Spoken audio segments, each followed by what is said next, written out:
tunaenda kushoto wote mara 6. Turudi kulia tena mara 6. Furaha ya watoto hawa ni majibu ya tafiti mbalimbali zilizojikita kuangazia mazingira ya elimu, ukiwamo ule utafiti wa Benki ya Dunia mwaka 2019 pamoja na ripoti za Haki Elimu na Uwezo ambazo zilipendekeza kuwa haihitaji nguvu kubwa ama mijeledi ili kumvutia mtoto kwenda shule. Ni kupitia michezo, walimu wenye upendo, kwa hiyo miundombinu bora kama madarasa yenye mvuto na uwepo wa dawati za kutosha humvuta mtoto na kumpa motisha kuhudhuria shule na kupenda kusoma. Mwalimu Elizabeth Rulagora ni afisa elimu kata ya Mikocheni, Dar es Salaam. Kama mazingira sio rafiki, watoto wanaweza sipende shule vile vile, hata ufanye nini. Lakini mimi nimekuwa ni shahidi, wakati wote tunapokuwa na maboresho kama hivi, watoto wanahamasika zaidi kupenda kuja shule. Kwa hiyo nishukuru serikali na niwashukuru kipekee wageni wetu leo kwa kuweza kuja kukabidhi madawati haya. Niwashukuru sana na niwakaribishe, na kama mwalimu mkuu alivyosema, bado mahitaji yapo. Kama sehemu ya kuhitimisha shamra za maadhimisho ya siku ya wanawake duniani iliyofanyika mapema mwezi huu, mfuko wa serikali wa Self-MF uliopo chini ya Wizara ya Fedha wamewaongezea tabasamu watoto hawa kwa kuwakabidhi dawati 42 zenye uwezo wa kubeba zaidi ya wanafunzi 130. Bi Santieli Yona ni mkurugenzi wa Self-MF. Lakini ningependa pia na nyinyi mtufahamu kidogo. Sisi ni mfuko wa Self. Mfuko wa Self ni mfuko ambao unafanya kazi chini ya Wizara ya Fedha. Kwa hiyo sisi ni taasisi ya serikali, tuko chini ya Wizara ya Fedha, na kazi yetu kubwa tuliyopewa ni kuhakikisha tunawawezesha Watanzania katika huduma za mikopo na pia kuwapa elimu ya mikopo. Kwa hiyo sisi, hiyo ndio kazi yetu kubwa. Kwa hiyo kama mmesikia taasisi nyingi za fedha, lakini leo naomba pia muongeze kwenye ufahamu wenu kwamba kuna taasisi inaitwa Self. Nikija nafikiri siku nyingine nikiwauliza watoto mtakumbuka. Ya, basi ni vizuri hata mkirudi nyumbani muwaeleze wazazi, waambie kwamba leo tulikutana na marafiki zetu, ni taasisi ya serikali inaitwa mfuko wa Self, na kazi yake kubwa tunatoa mikopo, lakini pia tunafanya na elimu ya fedha.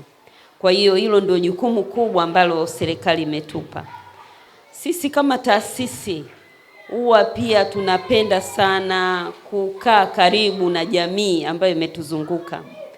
Kwa hiyo tukaangalia sana katika jamii ambayo imetuzunguka, lakini pia tulipata maombi ya kwamba hapa katika shule ya Mikocheni kuna tatizo la madawati. Kwa hiyo tukapitia na tukaona ni vizuri sasa sisi kama taasisi tuweze kwenda Mikocheni na at least tuchangie.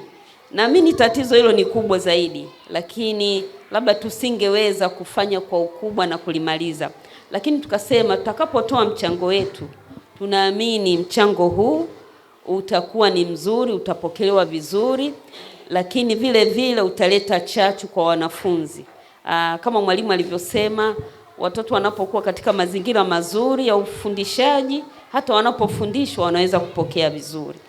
Kwa hiyo hilo sisi tuliliona na tukasema sasa siku hii ya leo, kwa sababu mwezi huu ni mwezi unaosherekewa kwa siku ya wanawake duniani. Sasa tukasema kwa siku hii muhimu sana, basi ni vizuri twende pale Mikocheni tukashirikiane nao katika kutoa madawati, kwa sababu tunaamini itaboresha mambo ya elimu katika shule hii. Licha ya ufaulu mzuri, uchangamfu na kujiamini ni miongoni mwa sifa zinazomuonesha mwalimu bora kwa wanafunzi anaowafundisha. Lakini la muhimu zaidi pia tungependa kutoa pongezi kwa walimu. Tunaamini kabisa walimu wanafanya kazi ngumu. Kazi ya walimu sio rahisi, kwa sababu wanatakiwa kuhakikisha wanafunzi wameweza kuelewa na wanafunzi wanafanya vizuri. Kwa kuiangalia kama statement moja unaweza ukafikiri ni rahisi, lakini kuwabadilisha watoto hawa, mwalimu amesema mko karibu 800. Sasa 800 kuwafanya watulie kwanza, wakuelewe, lakini mwishoni mwa siku amesema mnafaulu. Kwa hilo mimi nawapongeza sana.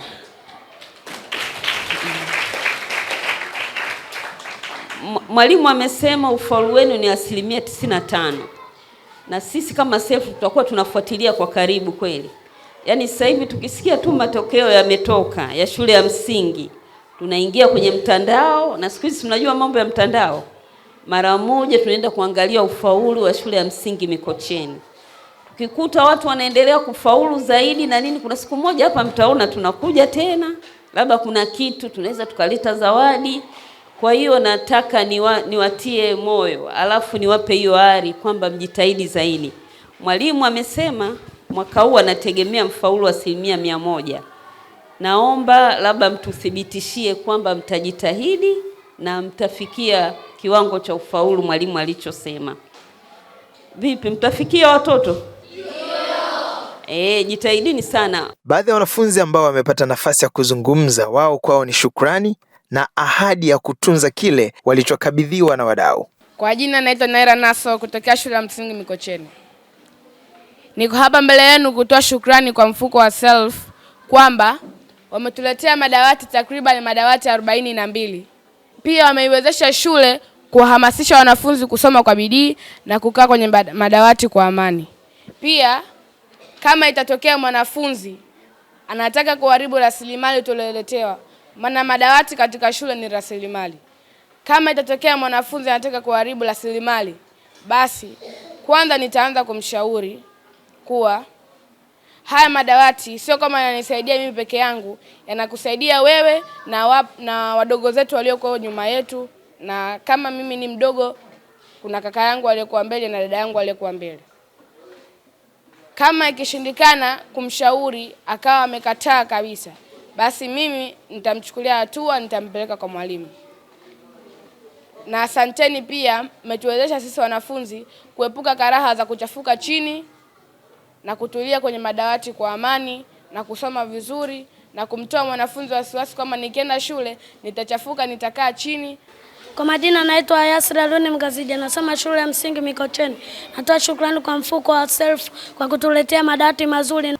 Pia madawati husaidia kuweka mgongo kuwa sawa. Na washauri wenzangu wasije kuharibu madawati kuwatunza na kuweka sehemu salama. Jina langu naitwa Lydia Lamson. Ni mwanafunzi wa darasa la 6 katika shule ya msingi Mikocheni. Nipo mbele yenu kutoa shukrani zangu za dhati kwa mfuko wa SELF. Mfuko wa SELF umeweza kutusaidia madawati mbele yetu kama wanafunzi walivyoakalia. Madawati humsaidia mwanafunzi kuweza kuandika vizuri. Pia madawati humsaidia mwanafunzi anapokuwa amekaa anajisikia amani. Mwanafunzi pale alipokuwa amekaa chini anaweza kupata shida ya mgongo, anavyoandika pale na mgongo unaweza ukamuuma. Tunaahidi kuwa hatutayaburuza. Wanafunzi hawatapanda juu ya madawati wakiwa wanafanya shughuli zao. Kwa mfano wako wanakimbizana, hawatapanda juu ya madawati. Jina langu naitwa Onesmo Avelin, nasoma darasa la 7 katika shule ya msingi Mikocheni. Madawati haya yanamsaidia mwanafunzi kumsaidia kujifunza kwa utulivu na inampa amani na kujisikia vizuri. Kwa uongozi wa shule kupitia mwalimu mkuu wake Geoffrey Shubi pamoja na mwenyekiti wa kamati ya shule hiyo Robert Karia, wanakubali kuwa swala lolote linaloboreshwa shuleni ni heshima kwao na deni la kuendelea kuwanoa watoto walioaminiwa kuwasimamia. Kwa hiyo tunashukuru. Kitaaluma shule imeendelea kufanya vizuri, kwani kila mwaka tumekuwa na ufaulu wa 95% na kuendelea. Mimi kama mwenyekiti wa kamati tuwashukuru sana kwa niaba ya wazazi kwa kuja kutembelea na kutupa hamasa. Hii ni hamasa kubwa sana ambayo mmetoa leo. Nadhani tutaendelea kufanya vizuri. Madawati ni mazuri na ni kwa hili tu tutaendelea kuyatunza ili zawadi zizidi kuja. Na tukuahidi pia na wanafunzi wametuahidi pia kwamba watafanya vizuri ili tuchukue zawadi zenu. Niwashukuru sana SELF kwa kutembelea jamani. Tunawashukuru sana, Mungu awabariki sana. Mfuko wa SELF wakiwa wadau muhimu kwenye masuala ya fedha na elimu unakuwa mfano kwa wadau wengine ili kumulika changamoto zinazowafanya watoto wasipende shule. Mazingira bora na walimu bora ni masuala ambayo yanatoshana nguvu kiasi cha kuwafanya watoto wasiburuzwe kupenda shule, bali wapende wao wenyewe kwa kuona vitu vizuri kwenye mazingira ya kujifunzia. Dennis Mwasalanga, Dar es Salaam.